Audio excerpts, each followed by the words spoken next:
নমস্কার। আজকে আলোচনা করব পেশওয়াতন্ত্রের উদ্ভব।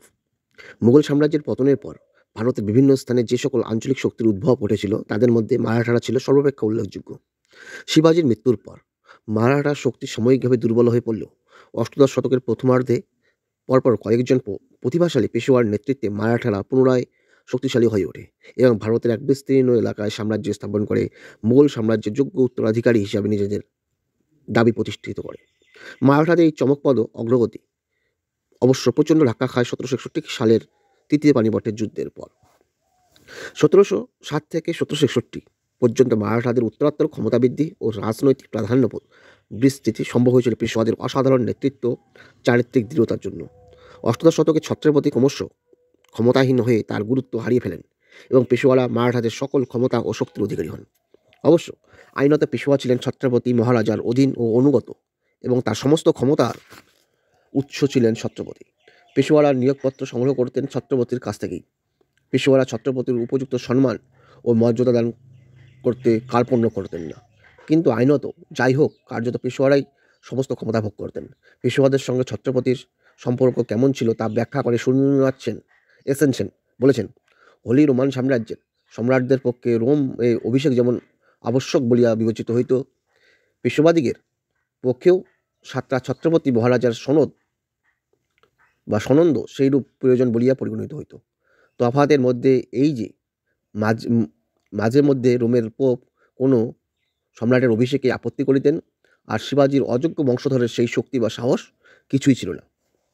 তাহারা দুর্দশার এত নিম্নস্তরে পৌঁছেছিলেন যে নজরের কয়েকটি টাকা পাইবার জন্য সকল প্রকার সনন্দ বা নিয়োগপত্রে স্বাক্ষর করিতে প্রস্তুত ছিলেন। পেশোয়াদের অভ্যুত্থান অষ্টাদশ শতকে মারাঠা জাতির ইতিহাসে নিঃসন্দেহে সর্বাপেক্ষা উল্লেখযোগ্য ঘটনা। পেশোয়াদের এই অভ্যুত্থান কিন্তু আদৌ আশ্চর্যজনক বা আকস্মিক ছিল না। ধাপে ধাপে ক্ষমতা সঞ্চয় করে পেশোয়ারা সর্বোচ্চ ক্ষমতার অধিকারী হন।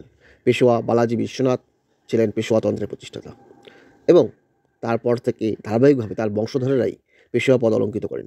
ছত্রপতি শাহুর সমস্যা ও সেই সমস্যা সমাধানে তার চারিত্রিক দৃঢ়তার অভাব এবং অষ্টাদশ শতকের গোড়ার দিকে মহারাষ্ট্র জুড়ে রাজনৈতিক অনিশ্চয়তা ও বিশৃঙ্খলা পেশোয়াদের অভ্যুত্থানের পথ সুগম করে।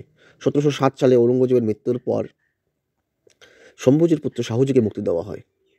শাহুর মুক্তির সঙ্গে সঙ্গে মহারাষ্ট্রে এক গৃহবিবাদের সূত্রপাত হয়। শিবাজির দ্বিতীয় পুত্র রাজা নামের বিধবা স্ত্রী তারাবাই শাহুর বিরোধিতা করেন। আসলে মারাঠাদের মধ্যে গৃহবিবাদ সৃষ্টি করে তাদের দুর্বল করার অসৎ উদ্দেশ্যই শাহুকে মুক্তি দেওয়া হয়েছিল।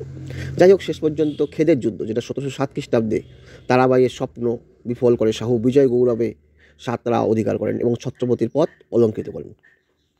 ব্যক্তিজীবনে শাহু তার পিতামহ শিবাজির গুণাবলী পাননি। হয়তো দীর্ঘদিন মুঘল রাজ দরবারে বন্দি জীবনযাপন করায় তার চরিত্র ব্যক্তিত্বে পরিপূর্ণভাবে বিকশিত হতে পারেনি। সবচেয়ে বড় কথা, শিবাজির সংগ্রাম ছিল মুঘল সাম্রাজ্যের বিরুদ্ধে। মুঘলদের শক্তি ধ্বংস করে দাক্ষিণাত্যে একটি স্বাধীন হিন্দু রাজ্য গড়ে তোলাই ছিল তার স্বপ্ন। কিন্তু তার পুত্র শাহু সেই নীতি সম্পূর্ণরূপে পরিত্যাগ করেন। তিনি মুঘল সম্রাটের প্রতি কৃতজ্ঞ ও অনুগত ছিলেন এবং সম্রাটের সার্বভৌম ক্ষমতা ন্যায়সঙ্গত বলে মনে করতেন। ফলে অষ্টাদশ শতকে মারাঠারা অমিত শক্তির অধিকারী হলেও মুঘল সম্রাটদের বিরুদ্ধচারণ কখনো করেননি। বিচক্ষণ রাজনীতিবিদ বা সমরকুশলী সেনানায়ক হিসেবেও তার কোনো খ্যাতি ছিল না। এক কথায়, নেতৃত্ব দান করার কোনো গুণ বা যোগ্যতাই শাহুর ছিল না। তবে নিজে যে অপদার্থ ও অযোগ্য তা তিনি বুঝতেন, আর নিজের কোনো গুণ না থাকলে অন্যের গুণ যোগ্যতা যাচাই করার ক্ষমতা তার ছিল। এই কারণে ঐতিহাসিক জি.এস. সরদেশাই তাকে মহারানী ভিক্টোরিয়ার সঙ্গে তুলনা করেছেন। যাই হোক, যখন তিনি বুঝলেন যে তার পক্ষে মারাঠাদের জটিল সমস্যার সমাধান করা সম্ভব নয়, তখন তিনি সমস্ত দায়িত্ব তার পেশোয়া বালাজি বিশ্বনাথের হাতে ছেড়ে দিয়ে নিশ্চিন্ত হন। এরপর থেকে যতদিন শাহু জীবিত ছিলেন তার হয়ে পেশোয়ারাই মারাঠাদের পরিচালনা করতেন। মৃত্যুকালে তিনি কয়েকটি শর্ত সাপেক্ষ পেশোয়াকেই রাজ্যের সর্বোচ্চ ক্ষমতা দান করেন। তখন পেশোয়া ছিলেন বালাজি বাজিরাও। তারাবাই এই ব্যবস্থার বিরুদ্ধে প্রতিবাদ করেও কিছু করতে পারলেন না। পেশোয়া সমস্ত বিরোধিতা অতিক্রম করে নিজের ক্ষমতা সুপ্রতিষ্ঠিত করলেন এবং ছত্রপতির প্রভু হয়ে বসলেন। নিঃশব্দেই রাজনৈতিক বিপ্লব ঘটে গেল। পেশোয়াদের ক্ষমতা লাভে কেউ অবাক হলো না, যেন এই ঘটনা অনিবার্য ও স্বাভাবিক ছিল। শাহুর সময়ই পেশোয়াদের ক্ষমতা চূড়ান্তভাবে বেড়ে গিয়েছিল বলে এবং শাহু তাদের উপর পুরোপুরি নির্ভর করতেন বলে যদি কেউ মনে করেন যে তিনি পেশোয়াদের হাতের পুতুল ছিলেন, তাহলে কিন্তু ভুল হবে। তিনি সক্রিয়ভাবে শাসনকার্যে অংশগ্রহণ করতেন এবং পেশোয়ারা যাতে তার নীতি অনুসরণ করে চলেন সেদিকে লক্ষ্য রাখতেন শাহু। তার রাজভক্তির কথা আগেই বলেছি। পেশোয়ারা যাতে মুঘল সম্রাটের প্রতি আনুগত্য দেখান সেদিকে তার লক্ষ্য ছিল। একদিকে সম্রাটের প্রতি আনুগত্য, অন্যদিকে মারাঠা সাম্রাজ্যবাদ। এই আপাতবিরোধ ও প্রায় অসম্ভব একটি দায়িত্ব পেশোয়াদের মেনে নিতে হয়েছিল। পেশোয়াদের কৃতিত্ব বিচার করার সময় তাদের এই অবস্থার কথা আমাদের মনে রাখতে হবে। শাহু অবশ্য অকৃতজ্ঞ ছিলেন না বা মারাঠাদের ভবিষ্যৎ সম্পর্কে উদাসীন ছিলেন না। সেই কারণেই তিনি মৃত্যুর আগে পেশোয়াদের হাতে সমস্ত ক্ষমতা তুলে দিয়ে যান। অথচ শিবাজির বংশধরগণ যাতে মারাঠা সাম্রাজ্যের অধীশ্বরের প্রাপ্য সম্মান থেকে বঞ্চিত না হন সেই ব্যবস্থাও তিনি করে গিয়েছিলেন।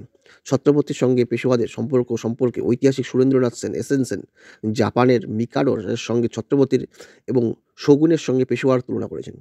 পেশোয়াদের অভ্যুত্থান একদিকে যেমন মারাঠাদের শক্তিবৃদ্ধি ও গৌরবের কারণ হয়েছিল, অন্যদিকে তেমনি দুভাবে তা মারাঠাদের স্বার্থ ক্ষতিগ্রস্ত করে, যার ফলে তাদের ঐক্য ক্ষুণ্ণ হয় এবং পতনের পথ প্রশস্ত হয়।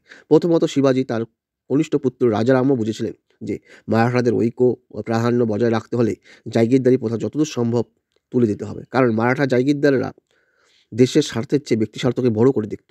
কিন্তু এই নীতি পুরোপুরি মেনে চলা কখনোই সম্ভব হয়নি। যাই হোক, পেশোয়ারের অভ্যুত্থানের পর সমস্ত শক্তিশালী জাগিরদাররাই তার দৃষ্টান্ত অনুসরণ করে স্বাধীন রাজ্য স্থাপন করতে আগ্রহী হয়। এর ফলে মারাঠা সাম্রাজ্য ইউরোপের পবিত্র রোমান সাম্রাজ্যের মতো জাগিরের সমষ্টিমাত্রে পরিণত হয়। এর ফলে মারাঠাদের ঐক্য বিপন্ন হয় এবং পেশোয়ার ক্ষমতায় হ্রাস পায়, বিশেষত যখন পেশোয়ারা দুর্বল হয়ে পড়েন।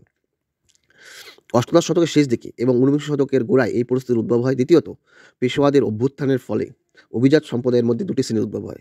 প্রাচীন অভিজাতবর্গ নিজেদের পেশোয়াদের সমকক্ষ বলে মনে করতেন, ফলে তারা পেশোয়াদের কাছ থেকে সমমর্যাদা, সম্ভ্রম, সম্মানসূচক ও ভদ্র ব্যবহার প্রত্যাশা করতেন। অন্যদিকে নবীন অভিজাত সম্প্রদায় সিন্ধিয়া, হোলকার, পটবর্ধন, ফটকে, ভিটে, রাষ্ট্রিয়া প্রভৃতি ছিলেন পেশোয়া কর্মচারী মাত্র। তারা পেশোয়াকে প্রভুর মর্যাদা দিতেন এবং তার আদেশ কৃতজ্ঞ চিত্তে পালন করতেন। যাই হোক, প্রাচীন ও নবীন উভয় শ্রেণীর মারাঠা সর্দাররা নিজ নিজ জায়গিরের মধ্যে স্বাধীনভাবে ক্ষমতা উপভোগ করতেন এবং নিজ নিজ এলাকায় প্রায় স্বাধীনভাবে রাজত্ব করতেন। তবে যুদ্ধের সময় তারা সৈন্যবাহিনী দিয়ে পেশোয়াকে সাহায্য করতেন, কিন্তু যেসব গ্রামের উপর তারা প্রভুত্ব করতেন সেখানে এক প্রকার প্রজাতন্ত্রী ব্যবস্থা প্রচলিত ছিল। সুতরাং গ্রাম্য প্রজাতন্ত্রের কর্মচারীরা জায়গিরদারের কর্মচারীর তত্ত্বাবধানে কাজ করলেও তাদের নিয়ন্ত্রণ করার ক্ষমতা কারও ছিল না। অর্থাৎ পেশোয়ারা যে রাষ্ট্রসংঘের ভিত গড়ে তুলেছিলেন তা জাতীয় ঐক্যের উপর দাঁড়িয়েছিল না, বরং তার ভিত্তি ছিল পারস্পরিক প্রতিদ্বন্দ্বিতা। এইভাবে পেশোয়ারা শিবাজির জাতীয় আদর্শ থেকে বিচ্যুত হয়ে মারাঠা সাম্রাজ্যের পতন পেশোয়ারাই ডেকে এনেছিলেন। ধন্যবাদ।